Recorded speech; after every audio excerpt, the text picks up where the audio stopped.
Christian parenting. Hey, Christy, how are you today? I'm good. How are you? I'm good. It's good to see you. For those that don't know you, will you introduce yourself and remind me the ages of your kids? Yes. Okay, so I'm Christy Nockels. My husband Nathan and I have been in Christian music, leading worship for, almost 30 years now. Wow. We were called Watermark for a season. Some of you might remember that. We were with Passion Conferences for about 20 years. And now I record under my name. And we have 3 children. Noah is 25, Eliana is 22, and Annie Rose is 18. So we are about to have all the birdies out of the nest.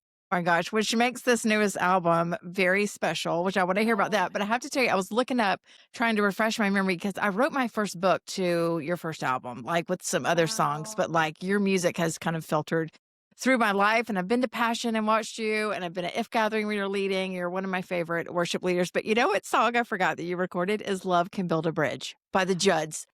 That's right. I mean, that song, I think I can sing, growing up in high school, that was the song. We would just belt it out as if we were Winona herself. Absolutely. How did that come about? Were you just like, hey, Judds, I want to record this? Well, at that time we were living in Atlanta, and we had moved there with several families, and one of them was Chris Tomlin, our friend. We've known Chris for, almost 30 years as well, but he's the one that kind of put me up to it. He was like, you should record this song.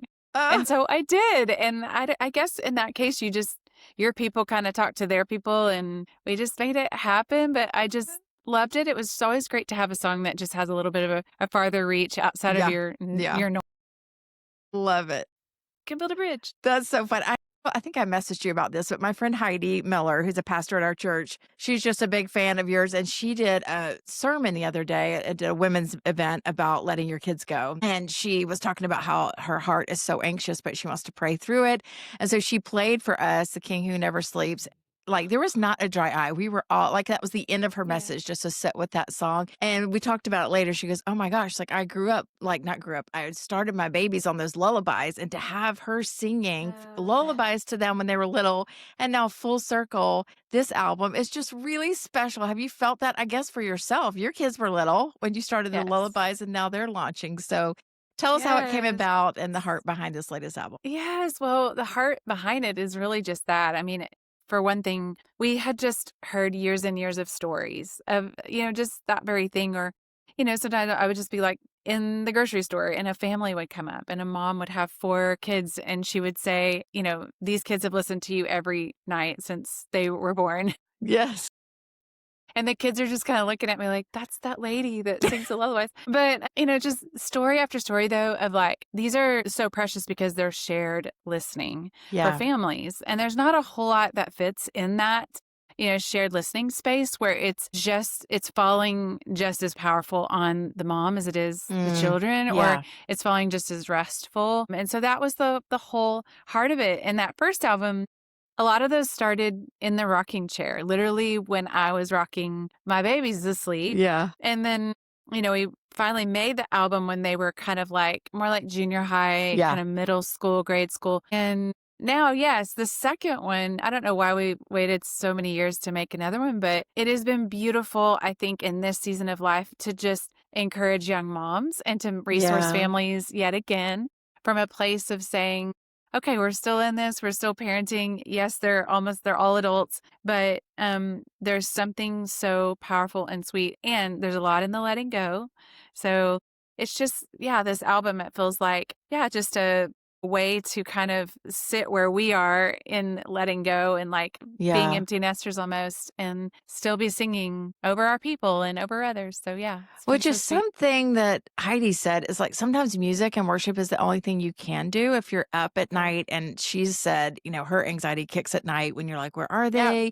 And I think it's the same as little kids. You're like, are they going to get hurt? Will they get into that school? And sometimes worship is the only thing you can do. It's like, I don't even have the words to pray. And so I feel like all of your albums are so authentic to you. And thank you. Not to continue to blow smoke at you, but I will say you're one of those people, I've seen you in green rooms, and you're like, you are better in person than you are, which is just such a compliment. Like, you're not someone you're pretending on stage and then you're kind of a jerk behind the scenes. You're actually like So authentic. And I Thank you. talk to my girls a lot about having a confidence, but not, ego, and having Yeah. humility, but not being so insecure. And you walk that balance really, really well, which is, I think, one of the Well, hardest things to do as believers to be like, I'm confident who God says I am and the gifts that He's given me, but yeah. I don't think I'm greater than all the people that I'm worshiping to or Mm, with. And so, well done. yeah. I think it's Yeah. Jesus in Well, you, but thank well you. done. Well done. Thank you for that. I appreciate it. Yeah. You're welcome. All right. So tell us about right now, this season for your kids. What is God teaching you? And a lot of the folks listening have little kids, but there's also a lot in my shoes. My first kid just went off to college. And so we're kind of with you tracking. So what is God teaching you? Yeah. Well, I think lately this summer was really hard actually. Um, and I won't go into all the details, but it's just, I think if anything I'm learning and the Lord's teaching me is just that like the need to surrender just doesn't ever expire. Like we don't Yeah. arrive at a place where there's not going to be just more to lay on the altar, And Yeah. so that has been super real for us. Yeah. But truly, like, I think in the difficulty, in the hardship, I think something also that the Lord just keeps teaching me, and even I've just talked about a lot on my podcast recently, is just how important it is, especially in the hard stuff or in the letting go of kids or even in the raising of kids Yeah. when they're Yeah. little, is that having an open heart to Him Mm. is everything. I think if there's, the enemy comes to steal, kill, and destroy. And if there's anything he wants, especially when it is messy, for us to get offended. And Mm. offense is his biggest bait, it's his biggest weapon Yeah. against us. And I think in these times of hardship, it's just actually been so sweet and a way to still connect and be intimate with God in those rough places, in those messy places, when it's causing my heart to just go low, Yeah. and that has kind of, I don't know. I don't know why it surprises me over and over again. I'm like, okay, here I am again. And Yeah. there's a song, there's a song on the new album called Sweet and Low. And I love just that the sweet part of it would just be just that, like kind and open hearted to God, just saying like, I need you in my life right now. And then the low part is literally just like, I'm going to just come low before you. Yeah. And what he can do with that is really powerful. So yeah, that's Can you just, unpack because I love that, but tell us practically what you mean about being offended, like offended with God's plan or offended by people mhm. around you, or is it all of that? Yeah, just when things aren't working out how we thought, or maybe there is real, trauma in your life, or like there's something that you look back on and it's like, why would God allow this? Or a big one is, which we just walked through, is like, why would God allow this to happen to our child, one of Yeah. our kids, And that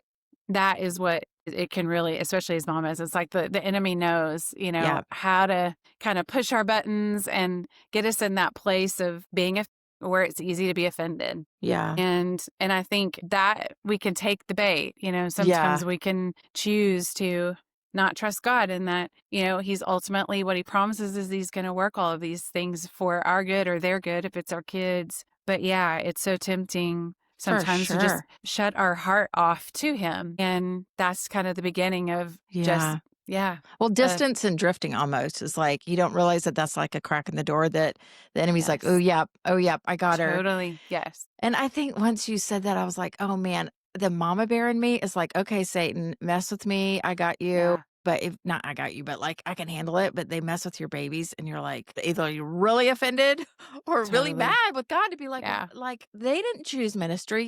Yeah. So I think that's hard to watch, and it's It so hard to is. watch. But Yeah. tell me one personal question I have for you. Did you and your husband process differently? Like a lot of my friends were all launching our first kids and we're like, the dad's like, that's fine. They're good. And I can't stop crying.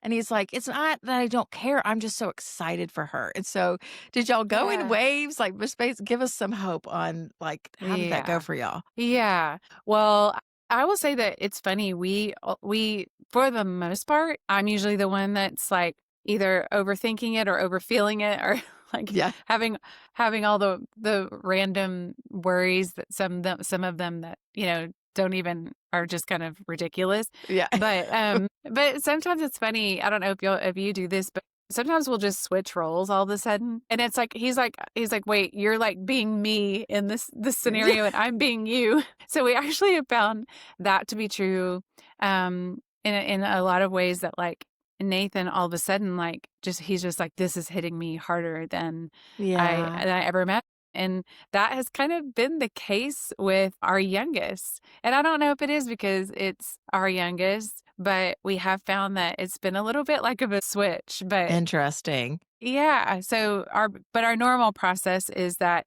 he's like, she'll be fine. You know, we're Yeah. gonna get through this. And he's a little bit more like glass half full on all those things. Yeah. But it's been a little bit of like a switcheroo lately where he's like really weepy. So Yeah.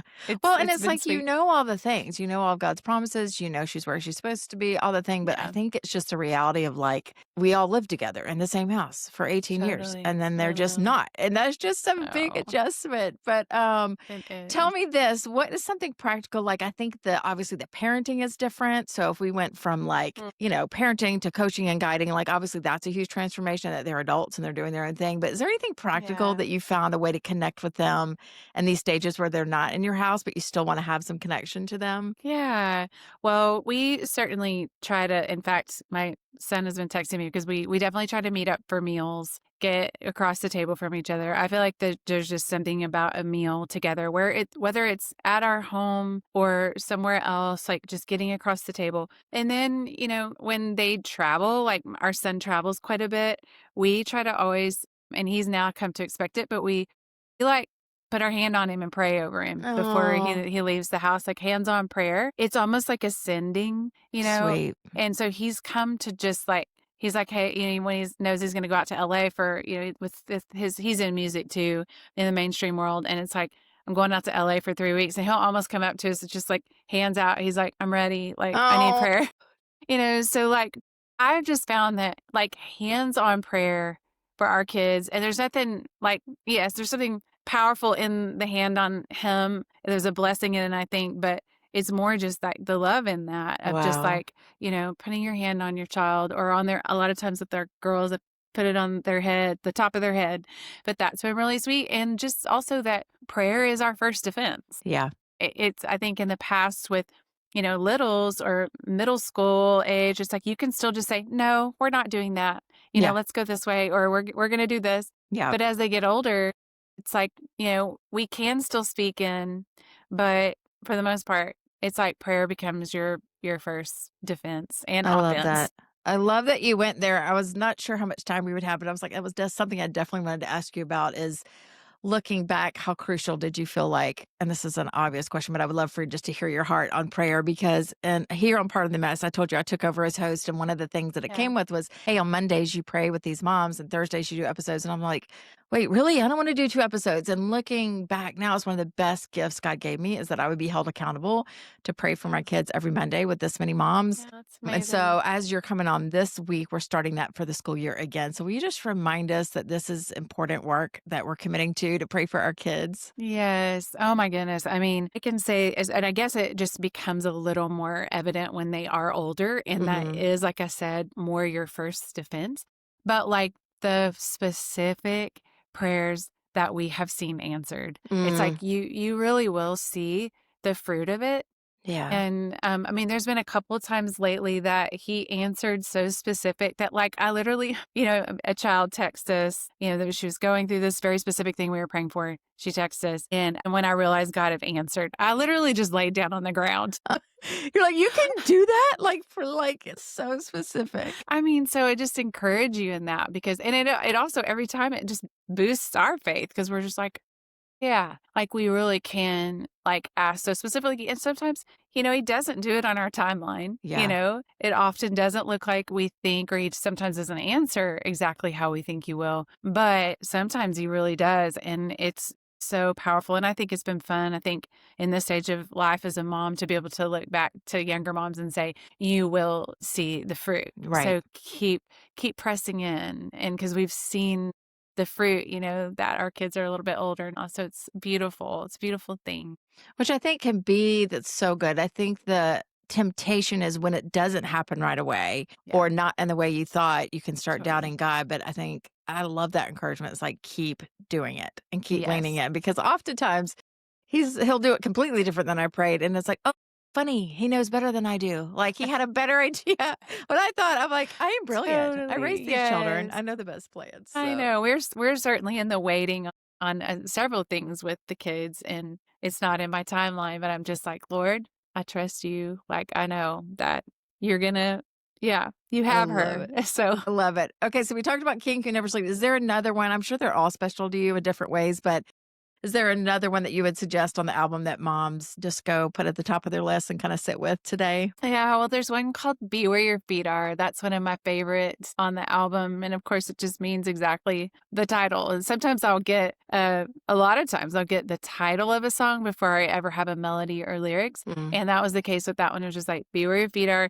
I think long ago, I heard Amy Grant say it from the stage, and she was talking about having just when she gets on stage at first with people, she just kind of has to like settle herself a little bit, like, be where your feet are, like, be yourself.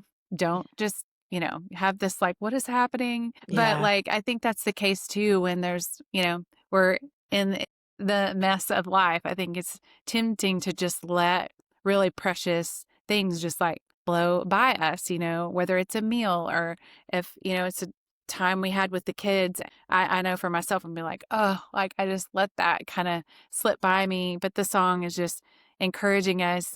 I love it. When I was writing it, just really quick, the second verse, I was asking Nathan, I said, what's the deeper invitation here? That's always what I ask when I'm writing a Mm. song. What's the invitation for us all? And he said, well, it's that whole thing, we're going to be sitting in tomorrow, but it'll be today. Mm. And I was like, wait, what? I started writing that down.